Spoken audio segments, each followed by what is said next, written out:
Welcome to Facts TV News, where everything is true. Moulton White's attorney threatens civil suit after fraud charges. My name is Bert Samuels, and along with Mr. Matthew Hyatt, we are the attorneys for Ms. Moulton White. We were invited to the fraud spot today to accompany her to a question and answer. We cooperated, we came, and we've heard that charges have been laid with her in the amount of $661,000, and there seems to be some attempt to connect this to a $65 million fraud on Sagicor. We wish to state that Ms. Moulton White is totally innocent. We intend to give her her day in court. We're anxious to find out from discovery when we go to court on what basis was this vice president charged. And I must tell you that we're going to take legal action, a civil suit, against all those who are concerned in trumping up these charges against Mrs. Moulton White. Thank you. Can you say what the charges are so far, Mr. Samuels? Right, so the charges are receiving stolen property, and it is conspiracy to defraud. Those are the main charges. So there's a set court date yet or not? Oh yes, she's set for the 23rd of February, 22nd of February 2023. Thank you. Russian charge for Palisades Quartet road deaths. Alexei, the Russian involved in Sunday's fatal road crash along the Palisades Main Road in Kingston, has been charged with 4 counts of causing death by dangerous driving. Superintendent Tommy Lee Chambers, head of the Kingston Eastern Police Division, confirmed to reporters on Wednesday afternoon. He has been offered bail. His first court appearance will be on January 18. 2 men and 2 women who were in a taxi died as a result of the injuries they sustained. All 4 were residents of Seaview Gardens, Kingston. They are Rose Roberts Banton, 54 years old, Zachary Heslop, 18 years old, Delroy Grant, 53 years, and Camille Grant, 53 years. Police constable in Manchester double murder, robbery probe released. A police constable who was in custody in relation to an ongoing investigation into crimes, including a double murder and armed robberies in Manchester in recent days, have been released. Sources say the policeman was questioned and subsequently released on Tuesday night. The constable is not assigned to the Manchester division. 4 suspects, including 2 teenagers, were apprehended by the police at a roadblock minutes after the latest robbery of a supermarket in Ports on Friday night. Meanwhile, a Chinese national who operated the supermarket and another man were killed by gunmen during the robbery. Following investigations, the policeman was taken into custody. Taxi operator shot dead in Manchester. A taxi operator was shot dead at his home in Colleyville on the Manchester-Trelawney border Tuesday night. He has been identified as 46-year-old Fitzroy King, otherwise called Doggy. It's reported that residents heard explosions about 8 o'clock and called the police. Mr. King was found lying at his gate with bullet wounds. He was pronounced dead at hospital. 25 taken into custody since imposition of St. Anne SOE. Over 25 persons have been taken into custody in St. Anne since a state of emergency was declared for the parish last Tuesday. Commanding Officer for St. Anne Police Superintendent Dwight Powell says the police have had tremendous results since the SOE, the first for the parish, was imposed. He says a number of violent producers have been taken into custody. Among those in custody are persons wanted for murders, shootings, and other crimes. I am very pleased since last week Tuesday to report to you that we are seeing tremendous results as a result of the state of public emergency in St. Anne. So far, we have arrested a number of persons, violence producers, and I can indicate to you that in those numbers, over 25 persons so far taken into custody. We are seeing some arrests for some wanted persons for murders, shooting incident, robberies. All right, so we are making tremendous headway as it relates to the state of public emergency in St. Anne. As the police commander for St. Anne, I welcome the state of public emergency. What it does for us as law enforcement officials is to give us some added powers to treat with crime and criminality. We are going after the violence producers, the criminal elements. So our wanted person list, we have been refreshing those.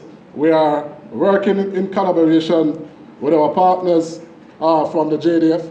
My only wish is that we would have this power for a little longer than the initial 14 days. But it is reaping tremendous success.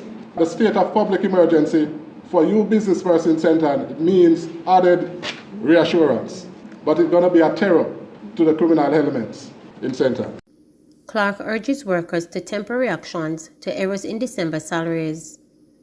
Minister of Finance Dr. Nigel Clark is reporting that there will be errors with some salaries next week, even as anxiety grows within the public sector over the outcome of the new compensation review system.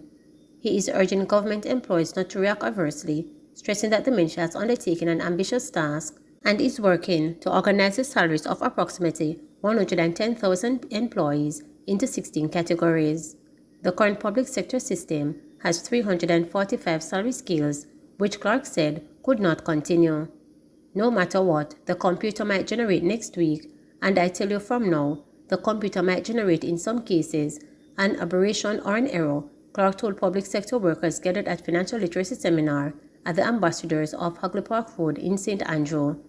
The system is so complicated, where we have different arrangements around the public sector, and this exercise shows why we have to make these changes, and because of that great diversity of arrangements around the public sector, it almost certainly will throw up aberrations, he said. Clark said when those aberrations arise, we can't be disorderly in how we go about bringing attention to it. The government has sought to implement the public sector compensation review effective April 1 to overhaul the structure of salaries and other emoluments in the public sector to make it more equitable.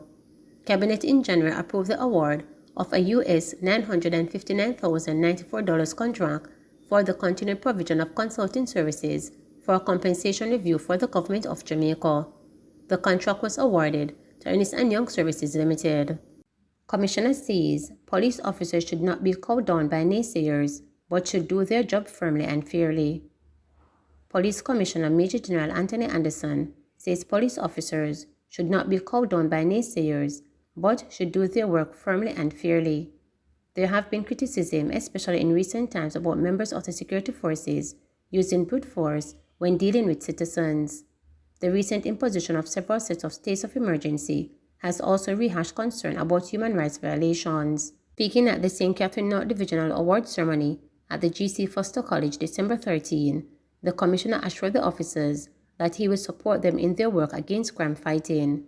He urged them, however, to refrain from abusing powers available to them. Do your work fairly, firmly, rule of law, obey the law, do what you're supposed to do. Do not be cowed or cowed by people because of their narratives. Do your work. You're not going to be left out there flapping in the wind by yourself. Certainly not as long as I'm your commissioner. Just do what you have to do the right things, get the work done. If you need to put people in custody, put them in custody. If you need to detain them under the current laws and regulations, do so. Do it. Who want to talk? Let them talk. But we're saving lives. We're saving lives. If the people you are putting into custody are the right people, the bad people, put them. We have to operate within the bounds of the law. Fine. Absolutely. But when we have powers, use your powers. Don't abuse your powers. Use them. The constable has partnered with United States Law Stated Commissioner Police Major Anthony Anderson. It is interesting. Yes, I had to go very, very quickly to Washington. So what I was doing in Washington, I was having some meetings at the Department of Justice up there with the Deputy U.S. Attorney General and the deputies, some of the deputies and things from the FBI and other agencies. It was actually a reasonably quickly put together meeting, but it was a very good meeting. Obviously, the Prime Minister led, but on the technical side, as your commissioner, I was leading what we had to speak about technically.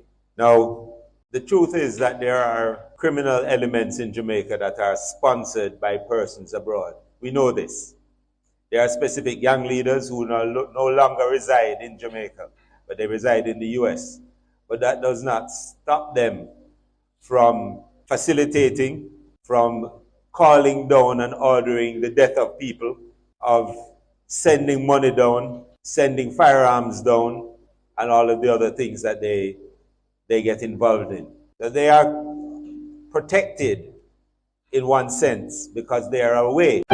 Please remember to subscribe, like, share, and click the notification bell